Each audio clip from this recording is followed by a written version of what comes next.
Hi guys! Welcome back to my YouTube channel, Diday's Vlog. So for today's video guys, ay dito po ako gagawa ng video tungkol po ito sa aking tindahan kasi nga doon kasi sa tindahan hindi ako makapag-vlog kasi sobrang ingay talaga, gawa ng nasa tapat talaga siya ng highway. And dito din sa bahay napakaingay din dahil nagsisiiyakan na yung mga baboy namin dahil hindi pa sila napakain kasi yung asawa ko ay meron pa siyang meron pa siyang pinuntahan kaya pagbalik pa niya saka siya magpakain ng baboy kaya ay nagsiiyakan. So yung takbo naman ng tindahan ko guys, simula ng 1 month na kasi yun. Simula nung nagbukas, medyo okay naman yung kahit papaano ay hindi naman nagiging zero araw-araw. Meron naman talaga kahit papaano. Hindi naman nagiging zero. So simula nang nagbukas kami, hindi pa nangyari na wala kaming kita. Meron naman kahit papaano. And lalo na po guys kapag sa araw ng Linggo at saka sa araw ng Huwebes dahil po yun po talaga ay may pagsamba sa kapilya kaya yung mga kapatid na bago pumasok doon sa bahay-sambahan at yung iba naman ay pagkatapos ng pagsamba ay doon sila nagkakape and yung iba naman ay bumibili na lang ng yung benta ko na putumaya. So, yung putumaya ko kasi guys ay ayun po talaga ang isa sa pinakamabenta lalong-lalo na kapag umaga kasi nga yun po ay perfect na pampares doon sa kape. Ang pala guys ay ngayong darating kasi na December ay magre-resign na po talaga ako. Tibay na po yung decision ko na yon na magre-resign na ako sa darating na December. So, ano man ang magiging lalabasan or magiging resulta ay sana hindi ko pagsisisihan. Oo guys, regular po ako sa trabaho ko pero marami po akong realizations na hanggang ngayon kasi ay hindi naman siguro nasa akin yung problema kung bakit hindi ako nakapag-ipon pero yung kasi yung sweldo ay sapat lang din pang konsumo sa araw-araw kaya 100% sure na po talaga ako na magre-resign na ako ngayong darating na December. Alam niyo ba mga guys na marami ding mga kasamahan ko na nagsasabi na bakit daw ako magre-resign, sobrang sayang daw at regular na daw ako sa trabaho ko, stable na daw ako, mga ganyan. So, totoo naman guys, sayang talaga siya.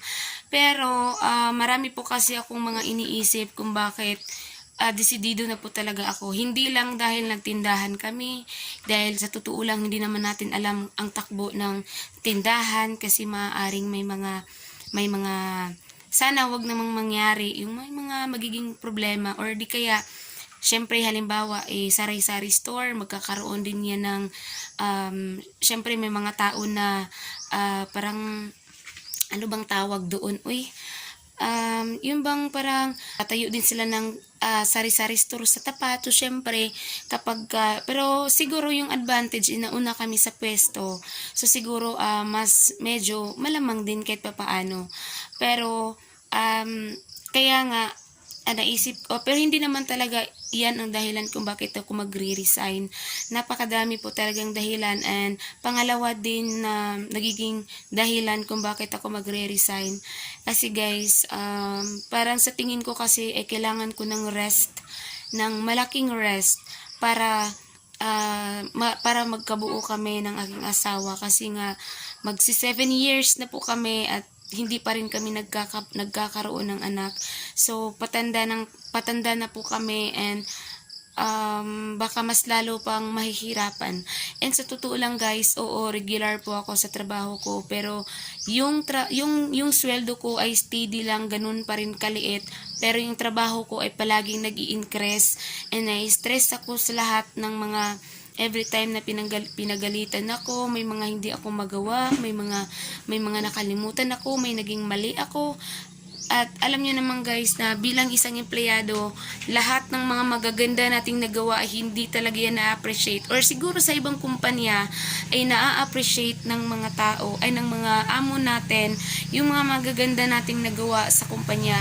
Pero doon kasi sa amin guys ay never nilang ina-appreciate yung mga magagandang mga nagawa mo halimbawa, meron isang problema na nasolusyonan mo, hindi nila na-appreciate yun. Yung na-appreciate nila lagi is yung mga mali lang. Sa totoo lang, hindi po ako naninira dito. And sinasabi ko lang talaga yung totoo. Kasi sa totoo lang, sa tagal ko na dyan sa kumpanya na yan, marami din naman akong nagawa kahit papaano. May mga problema na hindi nila hinaharap. May mga problema na talagang sa amin inaasa na kami ang maggagawa ng solusyon. So, kung nagawa namin ang solusyon yun, never naman nilang na-appreciate yun. At ang nakikita nila palagi, yung mali. Oo, totoo yun guys. And yun ang isa sa dahilan na nakapag-discourage sa akin na magpatuloy pa. And pangatlo, pang-apat, ano pa bang mga rason kung bakit ako mag-resign, ay napakadami talaga.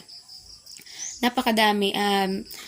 Yung siguro sa bandang huli ng aking isang rason, wala pa rin kasi kaming ipon. Hindi ako nakapag-ipon sa sobrang tagal. Pero, ang kagandahan guys, kasi nga, regular member na po ako sa SSS. So, yun po ang kagandahan na yun lang ang naipundar ko sa pagtatrabaho ko. Dahil syempre, hindi mo naman mahawakan yun. At kasi kung tayo lang ang nag-iipon para sa ating retirement, ay siguro hindi talaga yan mabubuo kasi nga siguro magagamit talaga. Pero dahil yung SSS ay auto-deduct yun sa mga sweldo natin, kaya nga nakakumpleto na ako ng 120 months or kaya ay 10 years. So, ayan lamang guys for today's video. Sana po ay nagustuhan ninyo yung aking mga sinishare, and sana po ay huwag niyong kalimutan na mag-subscribe dito sa aking panibagong YouTube channel. Maraming salamat sa panonood. Bye!